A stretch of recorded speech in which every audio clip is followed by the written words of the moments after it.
السلام علیکم ناظرین، آپ دیکھ رہے ہیں علم نامہ ٹی وی۔ ناظرین، اس ویڈیو میں ہم آپ کو ایک ایسا حیرت انگیز واقعہ بتانے جا رہے ہیں جو ایمان کو تازہ کر دیتا ہے۔ ہم آپ کو بتائیں گے کہ کس طرح حضرت موسیٰ علیہ السلام نے اپنی قوم کو فرعون کے ظلم سے نجات دلائی۔ پھر وہ لوگ ایک عظیم سرزمین کے قریب پہنچے لیکن وہاں داخل ہونے سے ڈر گئے۔ کس طرح ان کی نافرمانی کی وجہ سے اللہ تعالیٰ نے انہیں 40 سال کے لیے صحرائے طیٰ میں بھٹکنے کی سزا دی، اور پھر اس صحرا میں اللہ نے ان پر اپنی بے شمار رحمتیں نازل کیں، ان کے لیے آسمان سے کھانا بھیجا، پانی کے چشمے جاری کیے، بادلوں کا سایہ کیا، اور حضرت موسیٰ علیہ السلام کو ان کی رہنمائی کے لیے وحی دی۔ ناظرین، آخر یہ واقعہ کیا تھا؟ یہ قوم کون تھی جو نبی کی موجودگی میں بھی نافرمان ہو گئی، اور اللہ نے ان پر جو من و سلوہ نازل کیا وہ کیا چیز تھی؟ آئیے آسان الفاظ میں اس پورے واقعے کو تفصیل سے سمجھتے ہیں۔ ناظرین، حضرت موسیٰ علیہ السلام کی زندگی کا ایک بڑا حصہ فرعون کے دربار میں گزرا۔ فرعون ایک ایسا ظالم بادشاہ تھا جو خود کو خدا کہتا تھا۔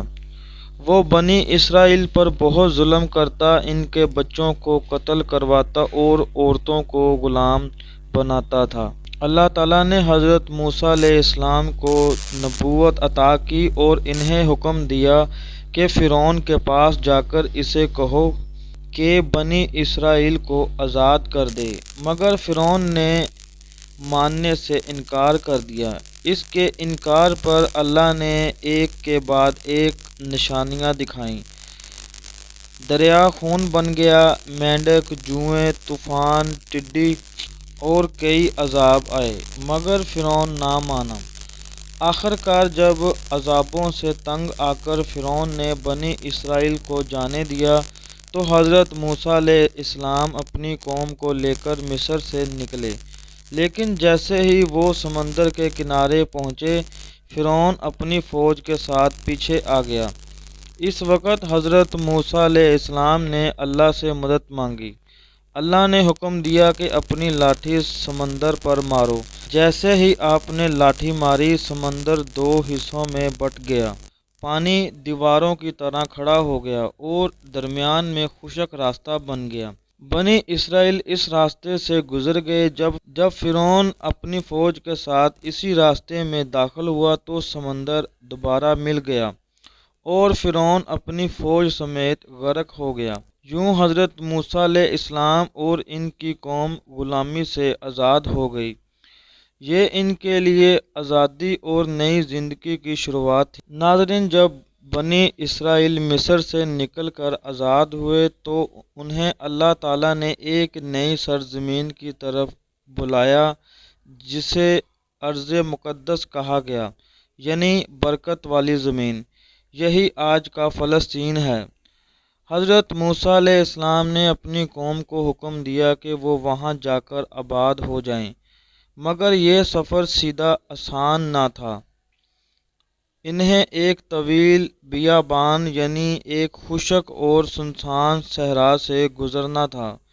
یہی وہ جگہ تھی جسے بعد میں صحرائے طیٰ کہا گیا۔ یہ ایک لمبا، گرم اور ویران علاقہ تھا جہاں نہ درخت، نہ کھانے کو کچھ، نہ پانی، لیکن اللہ ان کے ساتھ تھا۔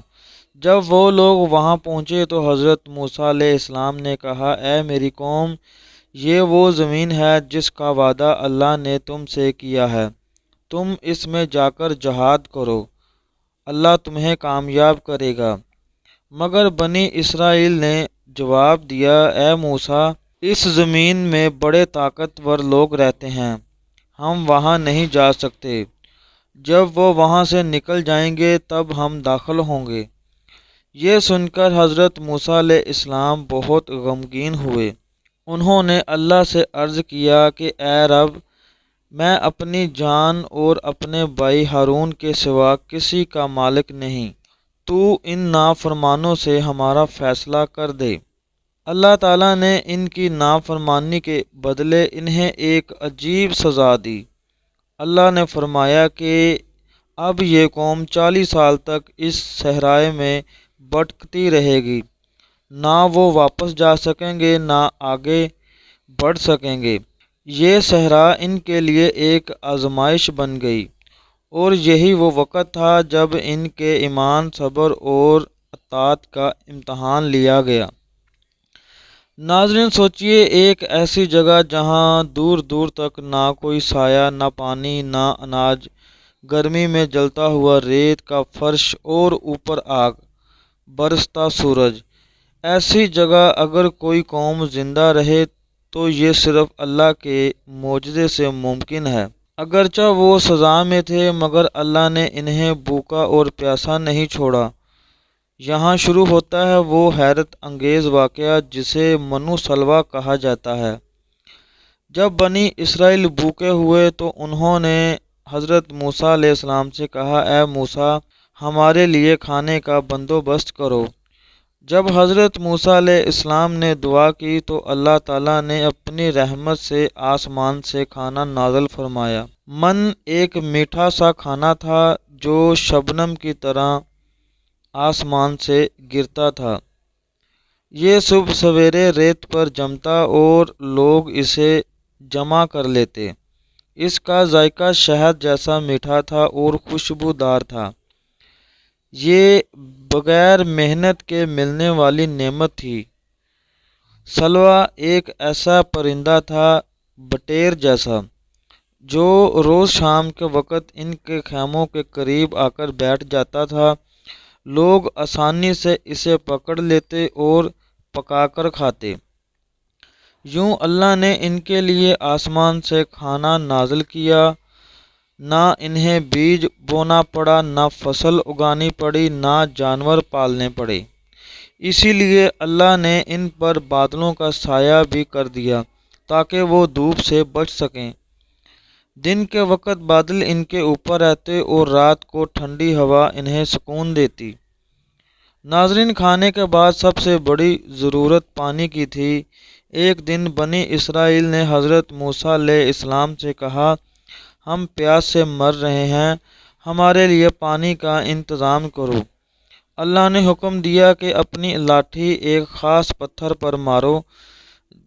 جیسے ہی حضرت موسیٰ علیہ السلام نے لاٹھی ماری تو اس پتھر سے 12 چشمے پھوٹ پڑے، ہر قبیلے کے لیے ایک چشمہ۔ یوں سب لوگ بآسانی پانی پینے لگے۔ یہ اللہ کی رحمت کا ایک اور کرشمہ تھا۔ ناظرین، یہاں سے کہانی کا دکھ بھرا حصہ شروع ہوتا ہے۔ یہ قوم ابھی ابھی غلامی سے آزاد ہوئی تھی، جس پر اللہ نے ایک کے ایک بعد نعمتیں نازل کیں۔ وہ پھر بھی شکر گزار نہ ہوئی۔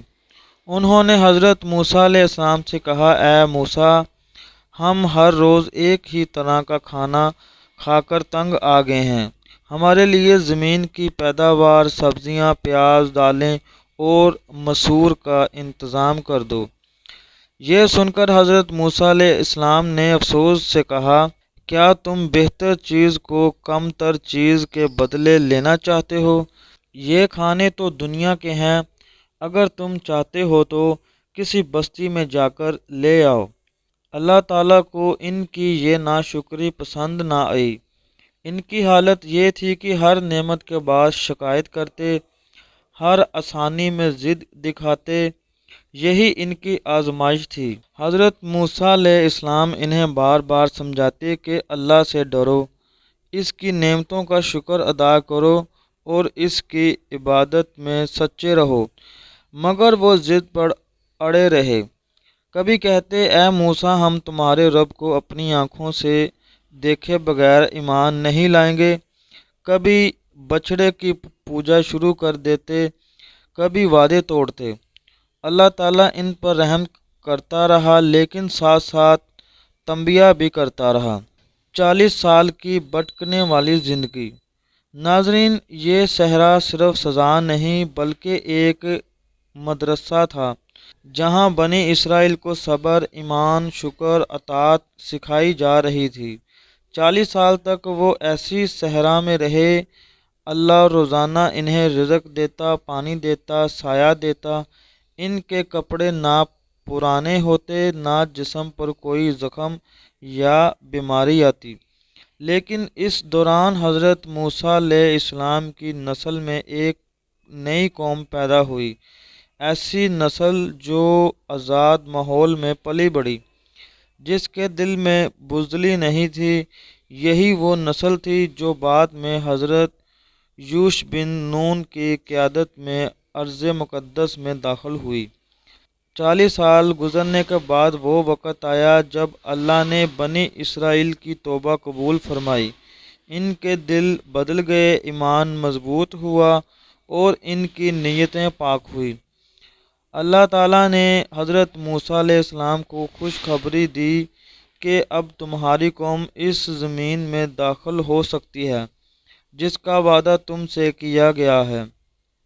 حضرت موسیٰ علیہ السلام نے اپنی قوم کو نصیحت کی کہ اب جب اللہ تمہیں یہ موقع دے رہا ہے تو ناشکری نہ کرنا، ظلم نہ کرنا اور ہمیشہ انصاف کے ساتھ رہنا۔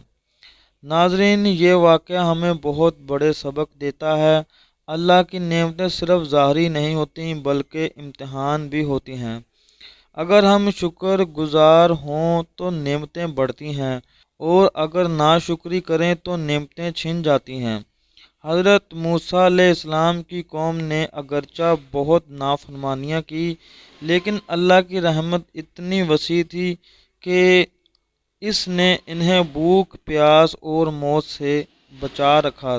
یہ ہمیں یہ سکھاتا ہے کہ اللہ اپنے بندوں سے کبھی نفرت نہیں کرتا بلکہ چاہتا ہے کہ وہ سدھر جائیں۔ ناظرین، آج بھی اگر ہم اپنی زندگیوں پر غور کریں تو ہمیں معلوم ہوگا کہ ہم بھی اللہ کی دی ہوئی نعمتوں میں رہتے ہیں۔ ہمیں کھانے کو ملتا ہے، پینے کو پانی ہے، سایہ ہے، گھر ہے۔ اگر ہم شکر ادا کریں تو یہ سب نعمتیں بڑھ جائیں گی اور اگر ہم ناشکری کریں تو زندگی کا سکون چھن جاتا ہے۔ یہ واقعہ ہمیں یہی سبق دیتا ہے کہ اللہ کے حکموں پر چلنے میں کامیابی ہے۔ ناظرین، یہ تھا حضرت موسیٰ علیہ السلام کی قوم کا وہ عظیم واقعہ جب وہ صحرائے طیہ میں 40 سال تک بھٹکتی رہی، لیکن اللہ نے اپنی رحمت سے ان پر منو سلویٰ نازل کیا، ان کے لیے پانی کے چشمے جاری کیے اور بادلوں کے سائے انہیں محفوظ رکھا۔ ناظرین، اگر آپ کو یہ ویڈیو پسند آئی تو چینل کو سبسکرائب کریں، ویڈیو کو لائک کریں اور کمنٹس میں لکھیں کہ آپ اگلی ویڈیو کس نبی کے واقعے پر دیکھنا چاہتے ہیں۔ ملتے ہیں نیکسٹ ویڈیو میں۔ اللہ حافظ۔